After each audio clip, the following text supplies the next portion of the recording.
Based on a novel Chhawa by Shivaji Sawant, Chhaava movie directed by Laxman Utekar, produce by Maddock films, theatre में release हो चुकी है।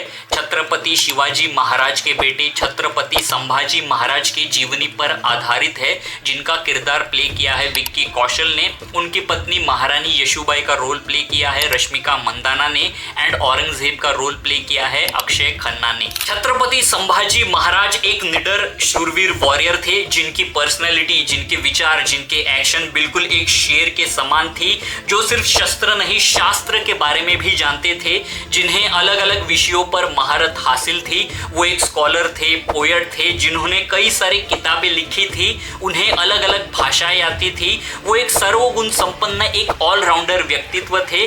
जहां औरंगजेब की विशाल सेना के सामने छत्रपति संभाजी महाराज की सेना कम होने के बावजूद भी उन्होंने मुगलों को धूल चटा दी थी। मतलब छत्रपति संभाजी महाराज के जो मावड़े हैं, यानी कि जो सेना है, वो ऐसे ऐसे मिलिट्री टैक्टिक्स का इस्तेमाल करती थी कि जो मुगल की सेना है वो धरी की धरी रह जाती थी, वो कुछ नहीं कर पाती थी। इनफैक्ट छत्रपति संभाजी महाराज अपने जीवन काल में उन्होंने जितने भी वॉर यानी कि लड़ाइयाँ लड़ी है, वो एक भी हारे नहीं है। लेकिन वो कहते हैं ना कि इंसान दूसरों से, पूरी दुनिया से लड़ सकता है, लेकिन जब अपने ही धोखा दे तो कोई क्या करे।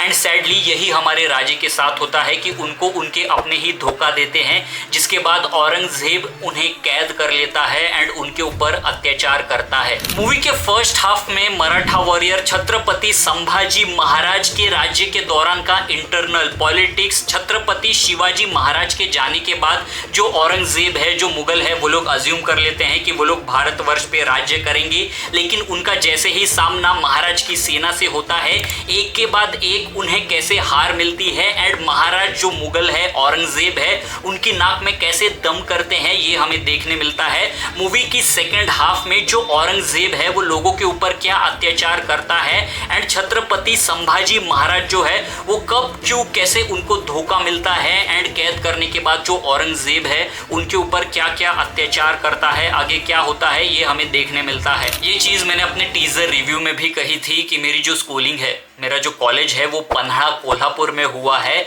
जहाँ पर पन्हाड़ा फोर्ट है जो कि मराठा एम्पायर के अंडर था, जहाँ पर कुछ समय के लिए छत्रपति शिवाजी महाराज वहाँ पर रहे थे। एंड मैं बचपन से ही छत्रपति शिवाजी महाराज, छत्रपति संभाजी महाराज एंड मराठा एम्पायर की कहानियाँ सुनकर बड़ा हुआ हूँ।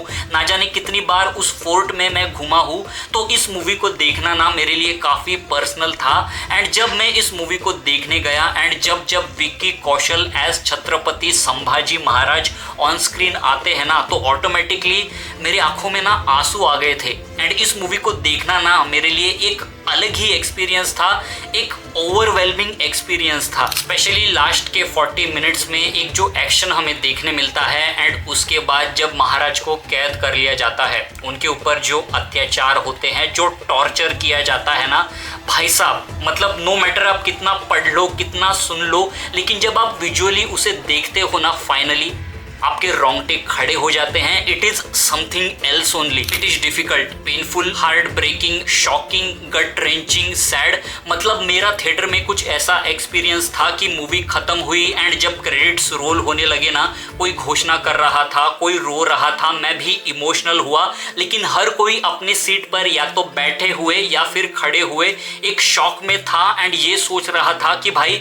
हमने ये क्या एक्सपीरियंस किया। इस मूवी के अंदर के ना कुछ एस्पेक्ट जो है ना वो मुझे काफी कमाल के लगे। जैसे डायरेक्टर जो है वो छत्रपति संभाजी महाराज के एक मेंटल माइंडसेट को कैप्चर करने की कोशिश करते हैं, जहां पर उनके माता पिता नहीं थे, तो उनका एक इमोशनल माइंडसेट जो है ना वो कैसा रहा होगा उस वक्त। शायद छत्रपति शिवाजी महाराज एंड छत्रपति संभाजी महाराज की एक जो बचपन की कॉन्वर्जेशन रही होगी, वो उनको इस मूवी के अंदर एक फ्लैशबैक की तरह दिखाते हैं। एंड यही कॉन्वर्जेशन है जो शायद वो जब भी उनको मिस करते हैं या फिर उनको जब मोटिवेशन की जरूरत पड़ती होगी, तो छत्रपति संभाजी महाराज जो है उनको याद करते होंगे एंड अपने आप को मोटिवेट करते होंगे, जो कि काफी ब्यूटीफुली इस मूवी के अंदर दिखाया गया है। छत्रपति संभाजी महाराज एंड महारानी यशोबाई जो है उनका एक प्यारा सा रिलेशनशिप इस मूवी के अंदर दिखाया गया है कि कैसे वो दोनों एक दूसरे के लिए खड़े रहते हैं, एक दूसरे को मोटिवेट करते हैं, एक दूसरे को इंस्पायर करते हैं।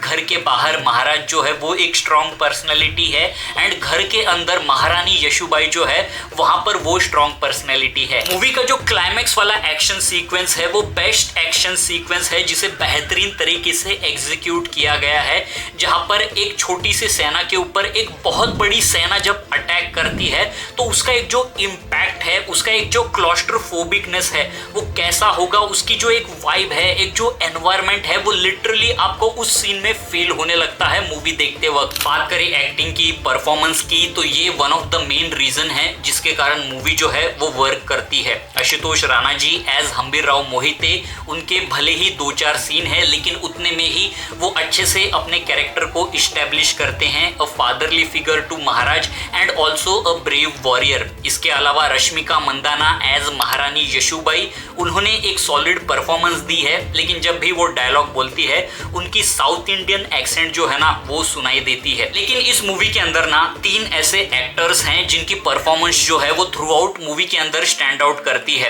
अक्षय खन्ना एज औरंगजेब, उनका पूरे मूवी के अंदर एक जो परफॉर्मेंस है ना वो फिजिकली ज्यादा कुछ करते नहीं है एंड उनकी जो परफॉर्मेंस है वो यहाँ से होती है एंड कुछ कुछ सीन्स में तो सिर्फ वो आंखों से एक्सप्रेस करते हैं, रिएक्ट करते हैं एंड उसी से ही वो अपने कैरेक्टर को इस्टेब्लिश कर देते हैं कि वो कितना ईविल है, मेनेसिंग है, कनाइविंग है, जेलिस टाइप का कैरेक्टर है जो किसी भी हद तक जा सकता है। एंड फर्स्ट फ्रेम से लेकर लास्ट फ्रेम तक अक्षय खन्ना जो है वो एक फैंटास्टिक परफॉर्मेंस देते हैं। दूसरा है विनीत कुमार एज कवि कलश। मतलब पूरी मूवी जो है ना वो मेनली फोकस करती है छत्रपति संभाजी महाराज जी के कहानी के ऊपर, उनके कैरेक्टर के ऊपर एंड इसलिए बाकी के जो कैरेक्टर्स है ना उनके ऊपर ज्यादा ध्यान नहीं दिया जाता, ज्यादा फोकस नहीं किया जाता। लेकिन विनीत कुमार वाज लाइक कि आप मुझे 4 ही सीन दो एंड उन 4 सीन के हर एक सीन में मैं एक ऐसी जबरदस्त तगड़ी परफॉर्मेंस दूंगा ना कि पब्लिक जो है वो झक मार के पागल हो जाएगी, मुझे नोटिस करने के लिए मजबूर हो जाएगी एंड कहेगी कि यार भाई साहब तूने क्या परफॉर्मेंस दी है। एंड डेफिनेटली ऐसा ही होता है, विनीत कुमार ने एक बेहतरीन परफॉर्मेंस दी है इस मूवी के अंदर। मूवी के क्लाइमैक्स में कवि कलश एंड महाराज की एक जो कविता की जुगलबंदी दिखाई गई है ना वो वन ऑफ दी हाईलाइट है इस मूवी की। Last but not the least, Vicky Kaushal as Chhatrapati Sambhaji Maharaj, he has done some outstanding exceptional job in this movie. उन्होंने एक एक्स्ट्रा ऑर्डिनरी परफॉर्मेंस दी है इस मूवी के अंदर। उन्होंने सिर्फ इस कैरेक्टर को प्ले नहीं किया है, उन्होंने इस कैरेक्टर को जिया है। मतलब उनका हर एक लुक, उनका हर एक डायलॉग डिलीवरी, उनकी बॉडी लैंग्वेज, उनके एक्सप्रेशन, उफ, it is too good and it is something next level performance उन्होंने इस मूवी के अंदर दी है। मूवी के अंदर जो डायलॉग्स है वो काफी जबरदस्त है। इसके अलावा मूवी में जो एक्टर्स है, कैरेक्टर्स है, उनका जो मेकअप किया गया है वो काफी शानदार है, मतलब काफी रियलिस्टिक फील होता है। बात करें म्यूजिक की, गानों की, तो वो दिए हैं AR रहमान सर ने। मूवी के अंदर के 3 गाने मुझे काफी बढ़िया लगे, जाने तू, तूफान एंड जिंदा रहे। जिंदा रहेगा का मुझे म्यूजिकल कंपोजिशन काफी बढ़िया लगा। इमोशनल सीन्स में जो सिंगिंग है वो इतना कुछ खास पसंद नहीं आया। उसके अलावा AR रहमान सर ने जो पूरे मूवी के अंदर एक जो BGM दिया है वो काफी मुझे ओकेश लगा एंड ऐसा पहली बार हुआ है कि जो AR रहमान सर है उनका जो कंपोजिशन है वो मुझे इतना कुछ खास पसंद नहीं आया। मतलब ये मूवी जो है ना एक महाराष्ट्रियन बैकड्रॉप वाली मूवी है, तो उसका एक जो रीजनल टच है, उसका एक जो इम्पैक्ट है ना वो कहीं ना कहीं मुझे इस मूवी के अंदर मिसिंग लगा एंड इसलिए आई फील कि जो अजय अतुल है वो इस मूवी के लिए शायद एक राइट कंपोजर होते। बट नेवरदलेस म्यूजिक जो है वो इतना बुरा भी नहीं है। और यही चीज ना मुझे मूवी के एक्शन के साथ फील हुई, जहां पर क्लाइमैक्स के एक्शन को अगर छोड़ दो तो मूवी का जितना भी बाकी का एक्शन है ना उसमें हमें इम्पैक्ट फील ही नहीं होता है। मैं वेट करते रह गया कि एक मासी एक्शन सीक्वेंस हमें देखने मिलेगा जहां पर विक्की कौशल एज छत्रपति संभाजी महाराज एक पावरफुल एक्शन सीन करते हुए हमें नजर आएंगे एक सीन में, लेकिन वो सीन कभी आता ही नहीं है। मूवी पूरी तरह से छत्रपति संभाजी महाराज की लाइफ को कवर नहीं कर पाती, उनके वॉर के हर एक चैप्टर को एनकैप्सुलेट नहीं कर पाती। Of course I can understand इस मूवी के अंदर सब कुछ डाला नहीं जा सकता, लेकिन उनके जो मेन वॉर्स है, उनके जो की मोमेंट्स है, उसमें जो जिस तरह के मिलिट्री टैक्टिक्स का इस्तेमाल करते हैं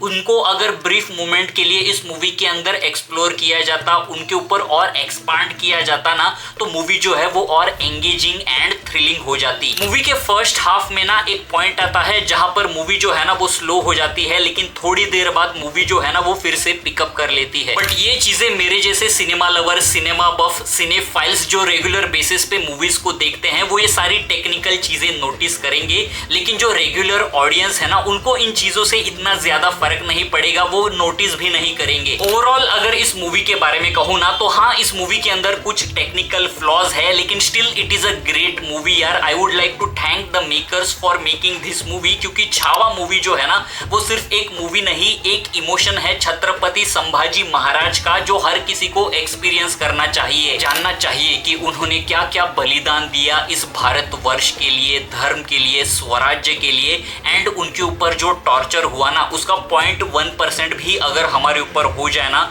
तो हम लोग वो भी सह नहीं पाएंगे। तो मैं तो इमेजिन भी नहीं कर सकता कि उनके ऊपर क्या बीती होगी। बस कहूंगा कि ऐसी मूवीज जो है वो हमारे शूरवीरों पर आती रहे। तो गाइस बस आज के वीडियो के लिए इतना ही। इस मूवी को लेकर आपके क्या विचार है, आपकी क्या सिने सोच है, नीचे कमेंट करके मुझे डेफिनेटली जरूर बताइए। एंड ऐसे ही सिनेमा रिलेटेड कंटेंट के लिए सिने सोच चैनल को लाइक कीजिए, शेयर कीजिए एंड सब्सक्राइब कीजिए। तब तक के लिए